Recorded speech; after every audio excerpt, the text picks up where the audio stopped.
வணக்கம். கல்கியின் சிறுகதை எஸ்.எஸ். மேனகா. அலைக்கடலின் நடுவில் எஸ்.எஸ். மேனகா என்னும் கப்பல் போய்கொண்டிருந்தது. அந்த கப்பல் அதற்கு முன் எந்த நாளிலும் அவ்வளவு பாரம் ஏற்றிக்கொண்டு பிரயாணம் செய்தது கிடையாது.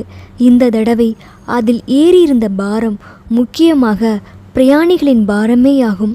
கப்பலின் அடித்தளத்திலிருந்து மேல்தளம் வரையில் எள்ளு போட்டால் எள்ளு விழாதபடி பிரயாணிகள் தேனடைகளை மொய்க்கும் தேனீக்களைப் போல் நெருங்கியிருந்தார்கள். அவர்கள் பல தேசத்தினர், பல சாதியினர். முதல் வகுப்பு, இரண்டாம் வகுப்புகளில் வெள்ளைக்காரர்கள் மட்டும் காணப்பட்டார்கள். அவர்களில் ஸ்திரீகளும் குழந்தைகளும் அதிகமாயிருந்தனர். மற்ற பகுதிகளில் கருப்பு மனிதர்கள் இருந்தார்கள். அவர்களில் இந்துக்கள், முஸ்லிம்கள், தமிழர்கள், வங்காளிகள், மலையாளிகள், பஞ்சாபியர், யாழ்ப்பாணத்தார் முதலியோர் கலந்து காணப்பட்டார்கள். ஸ்திரீகள், புருஷர்கள், குழந்தைகள், கிழவர்கள் ஆகிய எல்லா வயதினரும் இருந்தார்கள். அவர்களுக்கெல்லாம் கப்பலில் படுப்பதற்கு இடமோ ஸ்நான வசதியோ ஒன்றும் கிடையாது. அந்த ஜனங்கள் குளித்து நாட்கணக்கில் ஆகியிருக்க வேண்டும். அத்தகைய அழுக்கு பிடித்த ஜனக்கூட்டத்தை வேறு எங்கும் காண்பது துர்லபம். அவர்களுக்கு பக்கத்தில் ஒரு பெட்டியோ மூட்டையோ வைத்துக்கொண்டு சிவசிவ என்று உட்கார்ந்திருந்தார்கள். தண்ணீரை கண்டு பல தினங்களான அவர்களுடைய முகங்களில் குடிக்கொண்டிருந்த சோர்வையும் துயரத்தையும் பயங்கரத்தையும் விவரிக்க முடியாது. சிலர் பேயடித்தவர்களைப் போல் இருந்தார்கள். வேறு சிலர் ராத்திரியெல்லாம் கண் விழித்து மயான காண்டம் பார்த்துவிட்டு வந்தவர்களைப் போல் காணப்பட்டார்கள். இன்னும் சிலரின் முகத்தில் பிரம்மஹத்தி கூத்தாடிற்று. பசி கொடுமையினால் பாதிக்கப்பட்டவர்களாகவும் தோன்றினர். சாதாரணமாக இவ்வளவு நெருங்கிய கூட்டத்தில் இரைச்சல் அசாத்தியமாய் இருக்கும் அல்லவா? இங்கேயோ ஜனங்கள் ஒருவருக்கொருவர் அதிகம் பேசிக்கொள்ளக்கூட இல்லை. யாராவது பேசினால் கிணற்றுக்குள்ளிருந்து பேசுவது போல் ஈனஸ்வரத்தில் பேசினார்கள். அவ்வப்போது கிளம்பிய குழந்தைகளின் மெலிந்த அழுகுரல் இதயத்தை வேதனை தருவதாயிருந்தது.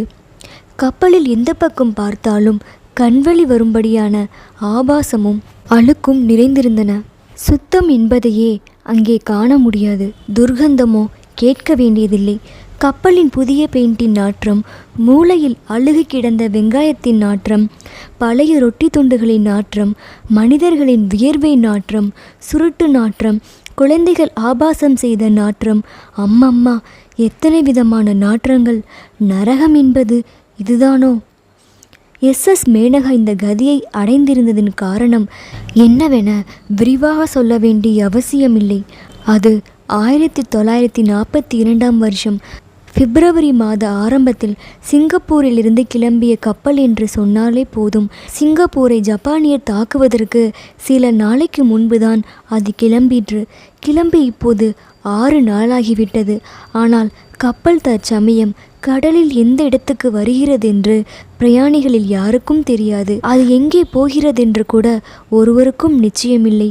அநேகமாக கொழும்புக்கு போகலாம் என்று கருதப்பட்டது. ஆனால் எப்போது போய் சேருமோ கடவுளே அறிவார். போய் சேரும் என்பதுதான் என்ன நிச்சயம்?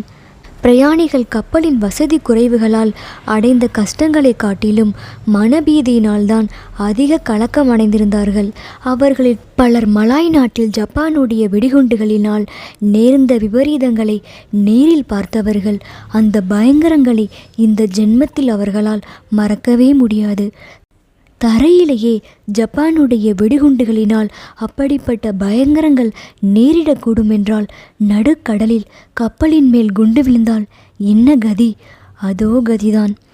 ஆகவே பிரயாணிகளில் பலர் அடிக்கடி ஆகாயத்தை அண்ணாந்து பார்த்த வண்ணம் இருந்தனர். ஆனால் ஆகாயத்திலிருந்து மட்டும்தான அபாயம் வரக்கூடும்? அபாயம் கடலில் மிதந்தும் வரலாம். கடலுக்கு அடியிலிருந்து திடீரென்று வந்தும் தாக்கலாம். ஜப்பானுடைய யுத்த கப்பல்களும் நீர்மூழ்கிகளும் இந்து மகா சமுத்திரத்திலும் வங்காளகுடா கடலிலும் சஞ்சரிப்பதாக சில நாட்களாகவே வதந்தி இருந்தது. ஆகவே உயிருடன் ஊருக்கு திரும்பி போவோம் என்கிற நம்பிக்கை யாருக்குமே இல்லை. இப்படிப்பட்ட நிலைமையில் யாருடைய முகம்தான் கலையாக இருக்க முடியும்? என்றாலும் அந்த 1000 பிரயாணிகளுக்குள்ளே ஒரு ஸ்திரீயின் முகம் மட்டும் அப்போது கூட கலையாகத்தான் இருந்தது. கலை எப்போதாவது குறைந்தால் அந்த ஸ்திரீ தனக்கு அருகில் வைத்திருந்த பெட்டிக்குள்ளிருந்து கலையை எடுத்து முகத்தில் பூசிக்கொண்டாள். அவள் கண்ணிலே லேசாக மை தீட்டப்பட்டிருந்தது, நெற்றியிலே பொட்டிருந்தது, கூந்தல் பின்னிவிடப்பட்டிருந்தது. பிரதி தினமும் 3-4 தடவை அவள் எப்படியோ நல்ல ஜலம் சம்பாதித்து முகத்தை அலம்பி பவுடர் பூசிக்கொண்டதுடன் மற்ற அலங்காரங்களையும் செய்து கொண்டாள். தலையில் வைத்துக்கொள்ள புதிய பூ இல்லாத ஒரு குறைதான். அதற்கு பதிலாக வர்ணநட்டி பூ தலையில் வைத்து கொண்டிருந்தாள். அவள் அங்கும் இங்கும் உலாவும் போது மெல்லிய மல்லிகை செந்தின் வாசனை மற்ற நாற்றங்களை எல்லாம் விலக்கி கொண்டு வந்தது. இந்த ஸ்திரீயின் விஷயத்தில் மற்ற பிரயாணிகள் எல்லாம் எவ்வளவு அருவருப்பு கொண்டிருப்பார்கள் என்று சொல்ல வேண்டியதில்லை. அவளை பார்க்கும் போதே பலருடைய முகம் சுணுக்கமடைந்தது. அவளை சுட்டி காட்டி அநேகர் காதோடு காதாய் ரகசியம் பேசிக்கொண்டார்கள். இன்னும் சிலர் அவள் காதில் விழும்படியாக, சனியே, மூதேவி, தரித்திரம் இங்கே என்னத்திற்கு வந்தது? பிராணன் போகிற போது கூட பவுடர் பூசிக்கொள்வாளோ? யமனையே மயக்கிவிடலாம் என்ற எண்ணம் போலிருக்கு என்று இவ்விதமெல்லாம் பேசினார்கள். மற்றும் அந்த பிரயாணிகள் பேசிக்கொண்டதிலிருந்து மேற்படி ஸ்திரீயின் பெயர் ரஜினி என்றும் சிங்கப்பூரில் அவள் துன்மார்க்க வாழ்க்கையில் பெயரெடுத்தவள் என்றும் தெரிய வந்தது. அவள் அருகில் இருந்த பெட்டியின் மேல் மிஸ் ரஜினி என்று அச்சிட்டிருந்தது. அவளுடைய வயது என்ன இருக்கும் என்று யூகிப்பது மிகவும் கடினம். ஒரு சமயம் பார்த்தால் இவளுக்கு ரொம்ப வயது ஆகியிருக்க வேண்டும். பவுடர் அப்பிக்கொண்டு பாலிய மாதிரி நடிக்கிறாள் என்று தோன்றும். இன்னொரு சமயம் பார்த்தால் இவளுக்கு வயது கொஞ்சம் துர்நடத்தை காரணமாக வயது அதிகம் காட்டுகிறது என்றும் தோன்றும். இப்படிப்பட்ட ஸ்திரீயை பார்த்து யார்தான் அருவருப்பு கொள்ளாமல் இருக்க முடியும்? அதுவும் அடுத்த நிமிஷத்தில் உயிரோடு இருப்போமா என்பது நிச்சயமில்லாத அந்த சமயத்தில். எனினும் அவளிடம் அருவருப்பு காட்டாத ஒரே ஒரு ஆத்மா அந்த கப்பலில் இருக்கத்தான் இருந்தது. அவன் அவளிடம் அருவருப்பு காட்டாதோடு இல்லை, அவசியத்துக்கு அதிகமான அபிமானம் காட்டுவதாகவும் தோன்றியது. பிரயாணிகளில் ஒருவர் அவ்விதம் நடந்து கொண்டாலே அது ஆச்சரியத்தை தரும். அவனோ கப்பல் உத்தியோகஸ்தரில் ஒருவன், உதவி இன்ஜினியர்.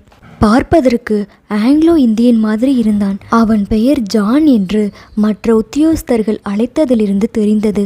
ஆனால் சுத்தமான தமிழ் பேசினான். ஒரு நாளைக்கு 2 தடவையாவது கப்பல் மேல்தளத்துக்கு உதவி இன்ஜினியர் ஜான் வருவான். ரஜினியும் உடனே அவனை நோக்கி போவாள். 2 பேரும் கப்பல் தளத்தில் கிராதியில் சாய்ந்து கொண்டு நிற்பார்கள். அவர்கள் அதிகமாக பேசுவது கிடையாது. மேலே ஆகாசத்தை பார்ப்பார்கள். சில சமயம் ஜான் ஒரு ரொட்டி துண்டை மறைத்து எடுத்துக்கொண்டு வருவான். கப்பலில் உணவு பண்டம் கிடைப்பது அவ்வளவு கஷ்டம். ரஜினி வேண்டாம் என்று மறுப்பாள், பிறகு வாங்கி கொள்வாள். இதெல்லாம் மற்ற பிரயாணிகளுக்கு பிடிக்கவே இல்லை. கப்பலில் வந்து கூட யாரோ ஒருவனை வலையில் போட்டு கொண்டு விட்டாள் பார் என்று அவர்கள் பேசிக்கொண்டார்கள். கப்பல் கேப்டனிடம் இதை பற்றி புகார் செய்ய வேண்டும் என்றும் சொல்லிக் கொண்டார்கள். அன்று சாயங்காலம் ரஜினி ஜானை சந்தித்த போது, நாம் 2 பேரும் பேசுவது மற்ற பிரயாணிகளுக்கு பிடிக்கவில்லை என்றாள். நாம் 2 பேரும் பேசுகிறோமா? என்ன, நாம் பேசுகிறது இதுவரையில் என் காதிலேயே விழவில்லையே என்றான். ரஜினி கலீர் என்று சிரித்தாள்.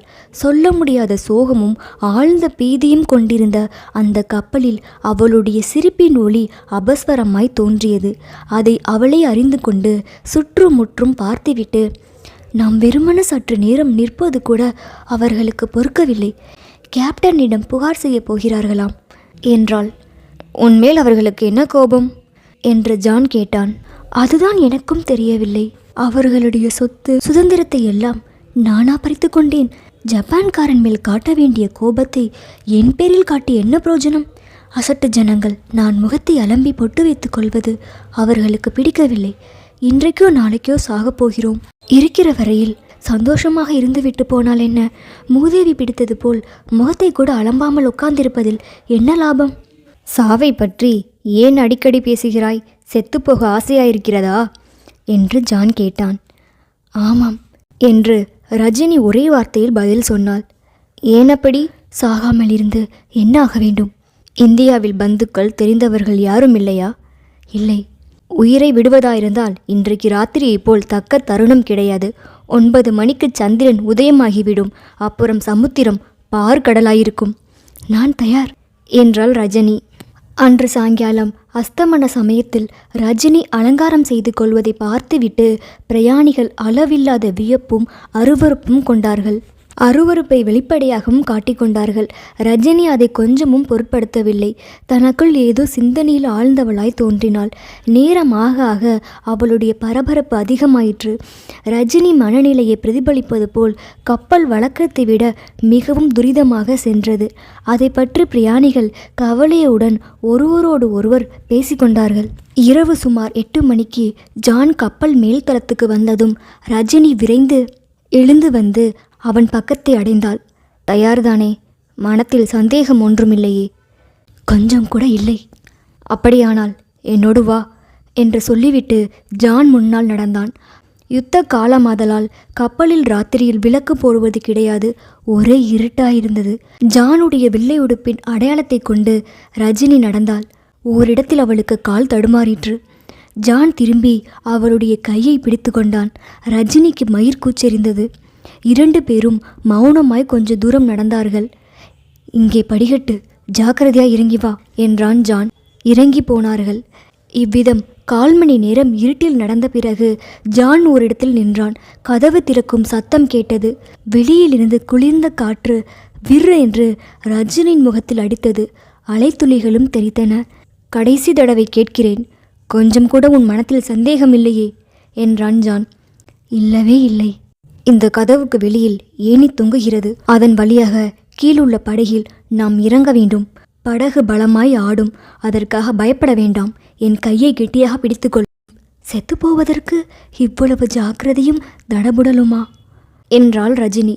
ஆனாலும் ஜானின் கையை கெட்டியாக பிடித்து கொண்டாள். வெளியில் தொங்கிய ஏணி வழியாக இருவரும் படகில் இறங்கினார்கள். கப்பலின் ஓரத்தில் பயங்கரமாக கொந்தளித்த ஜலத்தில் படகு தத்தளித்து கொண்டிருந்தது. ஜான் ஒரு கையால் ரஜினியை கெட்டியாக பிடித்து கொண்டு இன்னொரு கையால் படகை கப்பலுடன் பிணைத்திருந்த சங்கிலியை அவிழ்த்து விட்டான். கப்பலில் இருந்து விடுபட்டதும் படகு அப்படியும் இப்படியும் வெகு பலமாக ஆடிற்று. ஆனாலும் அது உயிர்காக்கும் படகாதலால் கவிழவில்லை. சில நிமிஷத்துக்குள் கப்பலுக்கும் படகுக்கும் நடுவில் வெகு தூரம் ஏற்பட்டுவிட்டது என்று மங்கிய நட்சத்திர வெளிச்சத்தில் தெரிந்தது. ஐயோ, மறுபடியும் கப்பலை எப்படி பிடிப்பீர்கள் என்றாள் ரஜினி. பார்த்தாயா, முன்னமே தானே சொன்னேன். எனக்காக கேட்கவில்லை. நீங்கள் திரும்பி போக வேண்டாமா? எதற்காக போக வேண்டும்? எனக்கு தானே உயிர் வாழ்வதில் சலிப்பு ஏற்பட்டு விட்டது. எனக்கும் அப்படிதான். ஆனால் கப்பலில் உங்களுக்கு வேலை இருக்கிறதே, அதை யார் செய்வார்கள்?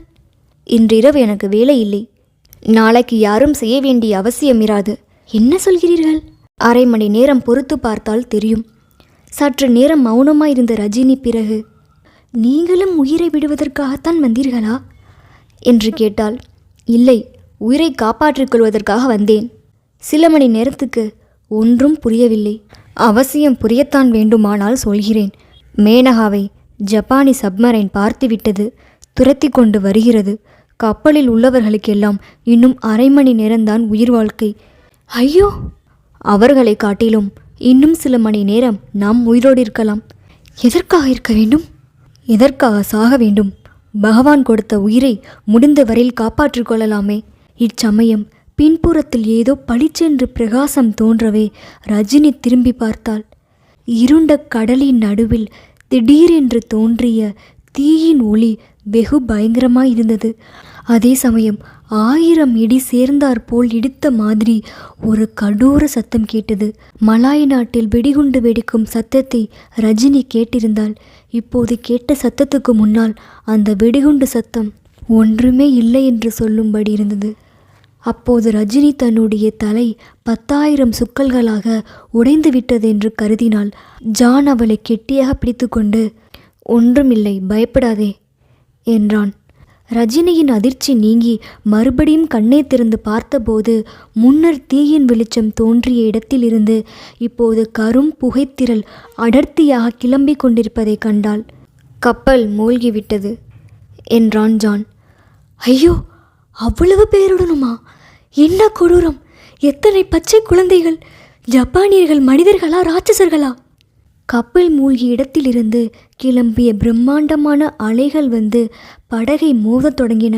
அத்தனை தாக்குதலுக்கும் படகு மூழ்காமல் இருந்தது ரஜினிக்கு மிகவும் ஆச்சரியமாயிருந்தது.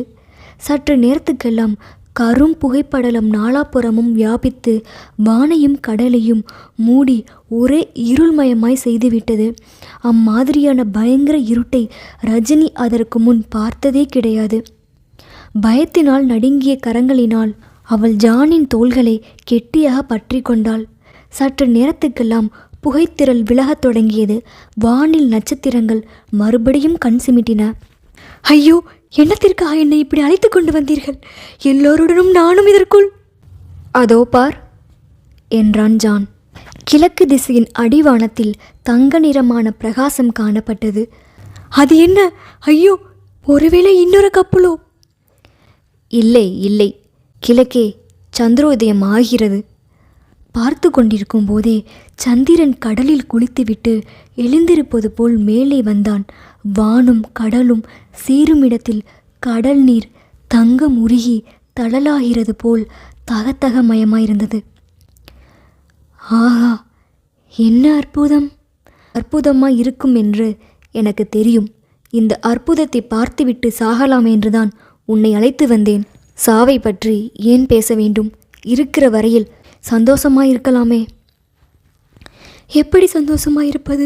ஐயோ, அவ்வளவு ஜனங்களும் இதற்குள் செத்து போயிருப்பார்கள் அல்லவா? பச்சை குழந்தைகள் எப்படி தவித்திருக்கும்? பார்த்தாயா, சந்தோஷமாய் பேசலாம் என்று சொல்லிவிட்டு. என்ன சந்தோஷமான விஷயம் இருக்கிறது பேசுவதற்கு? அவரவர்களுடைய வாழ்க்கையில் சந்தோஷமான சம்பவத்தை பற்றி சொல்லலாம். நீங்கள் ஆரம்பியுங்கள்.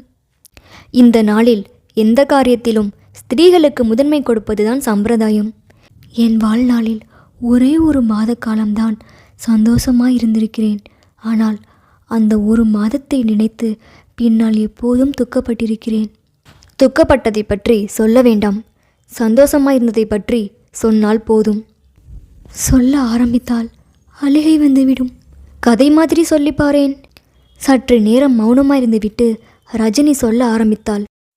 20 வருஷங்களுக்கு முன்னால் ராயபுரத்தில் ஒரு அப்பாவும் அம்மாவும் அவர்களுடைய பெண்ணும் ஒரு சின்ன வீட்டில் வசித்து வந்தார்கள். ஒரு காலத்தில் அவர்கள் ரொம்ப பணக்காரர்களாய் இருந்தவர்கள். அப்பா வியாபாரத்தில் பெருத்த நஷ்டமடைந்தது. சொத்தை எல்லாம் இழந்தார். இதனால் அவருடைய மனதே குழம்பி போய்விட்டது. இழந்த சொத்தை திரும்பி சம்பாதிப்பதற்காக அவர் குதிரை பந்தயத்திற்கு போகத் தொடங்கினார்.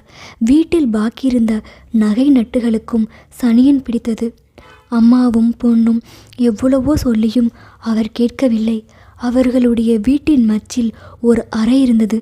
அதை வாடகைக்கு விட்டால் கொஞ்சம் பணம் கிடைக்கலாம் என்று டூலெட் போர்டு போட்டார்கள்.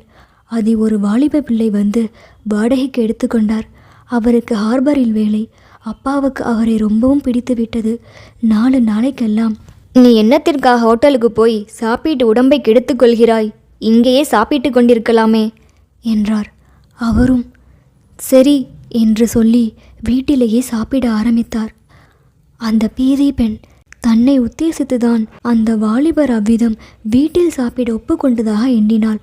அவள் 1 வருஷத்துக்கு முன்பு வரையில் கான்வென்ட் ஸ்கூலில் படித்து வந்தவள். அதற்கு பிறகு அகப்பட்ட நாவல்கள் எல்லாம் படித்து காதல் பிரேமை என்னும் உலகத்திலேயே வசித்து வந்தாள். கண்டதும் காதல் என்பது தங்களுக்குள் நேர்ந்துவிட்டது என்று அவள் நம்பினாள். அந்த பேதை பெண்ணின் நம்பிக்கையை அந்த மனுஷரும் ஊர்ஜிதப்படுத்தினார். அவளை தனிமையில் சந்திக்கும் சந்தர்ப்பங்களை அவர் தேடினார். உன்னை கண்ட பிறகுதான் நான் புது மனுஷனாகிவிட்டேன் என்றும் இவ்வளவு சந்தோஷத்துடன் இதற்கு முன் நான் இருந்ததே இல்லை என்றும் அடிக்கடி சொன்னார். அந்த பெண்ணோ தான் சொர்க்க வாழ்க்கையே அடைந்து விட்டதாக எண்ணினாள். ஆனாலும் சங்கோசத்தினால் வாயை திறந்து ஒன்றும் பேசவில்லை. அவர் சொல்லியது எல்லாம் மட்டும் கேட்டுக்கொண்டு மௌனமாயிருந்தாள். ஒரு நாள் அவர், நான் என்னவெல்லாமோ பிதற்று கொண்டிருக்கிறேன், நீ வாயை திறக்க மாட்டேன் என்கிறாயே என்றார். அதற்கும் அவள் மௌனமாயிருக்கவே, இந்த ஒரு கேள்விக்காவது பதில் சொல்லு, நான் இந்த வீட்டில் இருக்கட்டுமா போகட்டுமா என்று கேட்டார். இருங்கள் என்று அந்த பெண் சொன்னாள். உடனே அவர் வெகு துணிச்சலுடன் அந்த பெண்ணின் கையை பிடித்து கொண்டு, ரொம்ப வந்தனம் என்றார். அப்போது அவர் பார்த்த பார்வையானது, உனக்காக என் பிராணனை வேண்டுமானாலும் தியாகம் செய்வேன் என்று சொல்வது போல் இருந்தது. ரஜினி சற்று நேரம் மௌனமாக இருந்தாள். அப்புறம் என்றான் ஜான். அப்படிப்பட்டவர் 20 ரூபாவை தியாகம் செய்வதற்கு மனமில்லாமல் போய்விட்டார். அந்த பெண் 20 ரூபாய் கேட்டு அவன் கொடுக்க மறுத்து விட்டானா? இல்லை இல்லை, அவரிடம் போய் 20 ரூபாய் கேட்பதை காட்டிலும் அந்த பெண் பிராணனையே விட்டிருப்பாள் என்றாள் ரஜினி. இப்படி அவர்கள் இருவரும் ஆனந்த மனோராஜ்ய உலகில் சஞ்சரித்து கொண்டிருக்கையில் ஒரு நாள் அந்த பெண்ணின் அப்பா அவளிடம், உன்னுடைய ட்ரெங்கு பெட்டியின் சாவியை கொஞ்சம் கொடு அம்மா, என்னுடைய மேஜை சாவி கெட்டு போய்விட்டது, உன் பெட்டி சாவி சரியா இருக்கிறதா என்று பார்க்கிறேன் என்றார். அந்த பெண் அவ்விதமே சாவியை கொடுத்தாள். மறுநாள் மாடி அறைக்காரர் வந்து, வீட்டு வேலைக்காரி எப்படி திருட்டு பொருட்டு உண்டோ என்று கேட்டார். மாடி அறையில் இருந்த தம்முடைய பெட்டியிலிருந்து 10 ரூபாய் பணத்தை காணோம் என்று சொன்னார். பெட்டியை பூட்டியிருக்கிறீர்களா என்று அந்த பெண் கேட்டதற்கு, பூட்டியிருந்தால் என்ன, ட்ரெங்கு பெட்டி மறுசாவி போட்டு திறப்பதுதானா கஷ்டம் என்றார். உடனே அந்த பெண்ணுக்கு அவருடைய அப்பா ட்ரெங்கு சாவியை கேட்டு வாங்கி கொண்டது ஞாபகம் வந்தது. நேற்று குதிரை பந்தய தினம் என்பதும் நினைவு வரவே அவளுடைய மனது குழப்பமடைந்தது. அந்த மனக்குழப்பம் அவள் முகத்திலும் தெரிந்திருக்கத்தான் வேண்டும். அதை அவர் கவனித்தாரோ, மனத்தில் என்ன நினைத்து கொண்டாரோ தெரியாது. ஒன்றும் சொல்லாமலே போய்விட்டார். அன்று மதியானம் அப்பாவிடம் அந்த பெண், பெட்டி சாவி எங்கே என்று கேட்டாள். எங்கேயோ தொலைந்து போய்விட்டதம்மா, இன்னொரு சாவி உன்னிடம் இருக்கிறதல்லவா என்றார். இதனால் அந்த பெண்ணின் சந்தேகம் அதிகமாயிற்று. அடுத்த 5-6 நாள் அவள் தன் மனத்திற்குள் நரக வேதனையை அனுபவித்து கொண்டிருந்தாள். அதை வெளியில் காட்டாமல் இருப்பதற்கு முயன்றாள். அந்த வாலிபரும் அவளுடைய மனோநிலைமையை பற்றி அறிந்து கொண்டதாக காட்டிக்கொள்ளவில்லை. பணம் திருட்டு போனதை பற்றி மறுபடியும் பிரஸ்தாபிக்கவும் இல்லை. அடுத்த குதிரை பந்தய நாளான சனிக்கிழமை வந்தது. அன்று காலையிலிருந்து அப்பாவின் போக்குவரத்துகளை அந்த பெண் ஜாக்கிரதையாக கவனித்து வந்தாள். வழக்கம் போல் மாடிக்காரர் காலை 8 மணிக்கே ஹார்பருக்கு போய்விட்டார். கொஞ்ச நேரத்துக்கெல்லாம் அப்பா மாடிப்படி ஏறி போவதை பெண் பார்த்தாள். அவருக்கு தெரியாமலே பின்தொடர்ந்து போய் என்ன செய்கிறார் என்று கவனித்தாள். செய்கிறது என்ன, அவள் பயந்தபடியே தான் நடந்தது. மாடி அறையில் இருந்த ட்ரெங்க் பெட்டியை திறந்து அதற்குள்ளிருந்த 2 10 ரூபாய் நோட்டை எடுத்தார். அந்த பெண்ணுக்கு தலையில் இடி விழுந்தது போல் இருந்தது. அப்பா தன்னை பார்க்காதபடி கீழே ஓடி வந்தாள். வெகு நேரம் யோசனை செய்தாள். அந்த சமயத்தில் அப்பாவிடம் அதை பற்றி கேட்டால் நிச்சயம் கொலை நடந்துவிடும் என்று அவளுக்கு தெரியும். குதிரை பந்தய பிசாசு அவ்வளவு பொல்லாதது அல்லவா? தகப்பனார் சாப்பிட்டு விட்டு போகும் வரையில் பல்லை கடித்து கொண்டிருந்தாள். அவள் பள்ளிக்கூடத்தில் படித்த காலத்திலிருந்து அப்பாவுக்கு தெரியாமல் சேகரித்து வைத்திருந்த பணம் 30 ரூபாய் இருந்தது. அதில் 20 ரூபாய் எடுத்துக்கொண்டு தன்னிடம் இருந்த ட்ரெங்க் பெட்டி சாவியையும் எடுத்துக்கொண்டு மறுபடியும் மாடி மேல் ஏறினாள். கை நடுக்கத்துடன் பெட்டியை திறந்து 20 ரூபாய் நோட்டை அதில் வைக்க போனாள். அச்சமயத்தில் பின்னால் ஏதோ சத்தம் கேட்டு சட்டென்று திரும்பினாள். மச்சுப்படிகளுக்கு மேலே யாரோ ஒருவரின் தலை கிராப்பு தெரிந்தது. தடதடவென்று அவர் கீழே இறங்கி போகும் சத்தமும் கேட்டது. அந்த பெண் கை கால் விளவெழுத்து போய் 5 நிமிஷம் ஸ்தாபமாய் உட்கார்ந்திருந்தாள். பிறகு அவள் கீழே இறங்கி போய் பார்த்த பிறகு அவரை காணோம். அவ்வளவுதான். அதற்கு பிறகு அவர் திரும்பி வரவே இல்லை. 2 நாளைக்கெல்லாம் அவரிடமிருந்து ஒரு கடிதம் மட்டும் வந்தது. அவசர காரியமாக லீவ் எடுத்துக்கொண்டு ஊருக்கு புறப்பட்டு விட்டதாகவும் திரும்பி வருவது நிச்சயமில்லை என்றும் வாடகைக்கும் சாப்பாட்டு செலவுக்கும் பெட்டியில் உள்ள பணத்தையும் சாமான்களையும் எடுத்துக்கொள்ளும்படி அந்த கடிதத்தில் எழுதியிருந்தது. அந்த சந்தேகக்காரன் அப்படி சொல்லாமல் போய்விட்டதை பற்றி அவனை காதலித்த பெண் ரொம்பவும் துக்கப்பட்டாளா என்று ஜான் கேட்டான். ஆமாம், அவன் போய்விட்டதை பற்றி அவள் துக்கப்பட்டாள். கண்ணீர் விட்டாள். பைத்தியம் பிடித்தவள் போல் ஆனாள். அவளுடைய துக்கத்தை ரொம்ப அதிகமாக்கியது என்னவென்றால், தன்னை கேவலம் திருடி என்பதாக நினைத்து கொண்டு அவர் போய்விட்டாரே என்பதுதான் என்றாள் ரஜினி.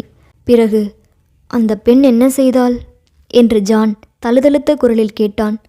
அப்புறம் அந்த பெண்ணின் வாழ்க்கை ஒரே துன்பமும் பயங்கரமும் தான். அதை பற்றி சொல்வதற்கு இஷ்டமில்லை. தயவுசெய்து கேட்க வேண்டாம். அப்படியானால் கேட்கவில்லை என்றான் ஜான். நீங்கள் கதை சொல்லப் போகிறீர்களா இல்லையா என்று ரஜினி கேட்டாள். நீ சொன்ன கதையை பூர்த்தி செய்யட்டுமா? ஆஹா, சரி கேள். மாடி அறையில் அந்த பெண் பெட்டியை திறந்து கொண்டு கையில் பணத்துடன் இருந்ததை பார்த்ததும் அந்த வாலிபனுக்கு மண்டை வெடித்துவிடும் போல் ஆகிவிட்டது. தன்னுடைய இதயத்தை கொள்ளை கொண்ட மோகினி அத்துடன் திருப்தியடையாமல் தன் பணத்தையும் திருடுகிறாள் என்பதை அவனால் பொறுக்க முடியவில்லை. யாருக்கு தன்னுடைய உடல், பொருள், ஆவி எல்லாவற்றையும் தத்தம் செய்ய எண்ணியிருந்தானோ அவள் கேவலம் 20 ரூபாய்க்கு ஆசைப்பட்டு தன் பெட்டியை மறுசாவி போட்டு திறக்கிறாள். அவளுடைய காதல் கடைக்கண் பார்வையெல்லாம் வெறும் பாசாங்கு, பொய் வேஷம், மோசம்.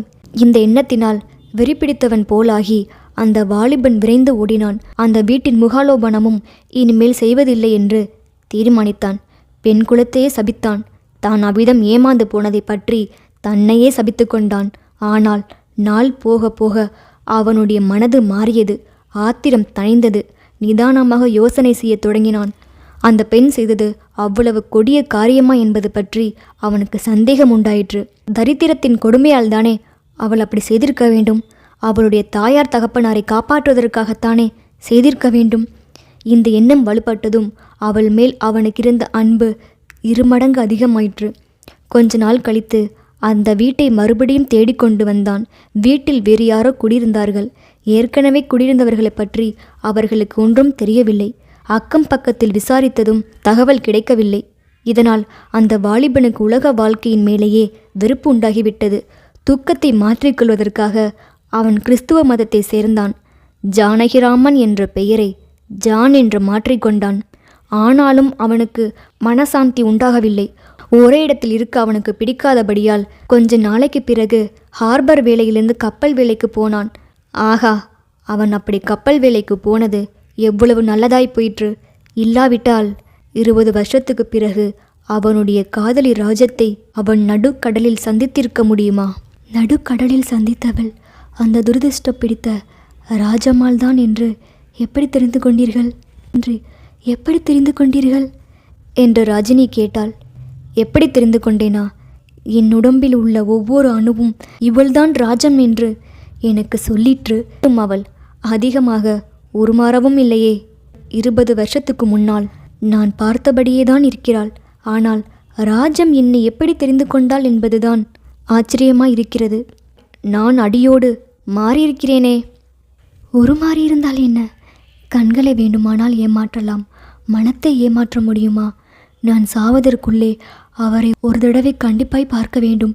பார்த்து நான் திருடியில்லை என்பதை தெரியப்படுத்த வேண்டும் என்னும் தாபம் என் மனத்தில் இடைவிடாமல் இருந்து வருகிறது. அப்படிப்பட்ட சந்தர்ப்பம் கிடைக்கும் என்ற உறுதியான நம்பிக்கையும் இருந்தது. இந்த கப்பல் பிரயாணம்தான் என்னுடைய கடைசி பிரயாணம் என்பதாகவும் எனக்குள் ஏதோ சொல்லிற்று. அப்படியானால் இந்த கப்பலில்தானே அவரை நான் சந்தித்தாக வேண்டும். ஜான் என்ற பெயர் காதில் விழுந்ததும் என்னை 20 வருஷத்துக்கு முன்னால் கைவிட்டு போன ஜானகிராமன் தான் என்று என் மனது சொல்லிவிட்டது. வானவட்டத்தில் 1/4 பங்கு தூரம் சந்திரன் பிரயாணம் செய்து மேலே வந்தான். அலை அடங்கி அமைதியான கடலில் அவனுடைய வெள்ளி உருவம் ஸ்வச்சமாக பிரதிபலித்தது. கடலுக்குள்ளே ஒரு சந்திரன் உண்டோ என்ற பிரமையை உண்டாக்கிற்று. சந்திரன் உதித்த திசையை நோக்கி படகு மெதுவாய் மிதந்து சென்றது.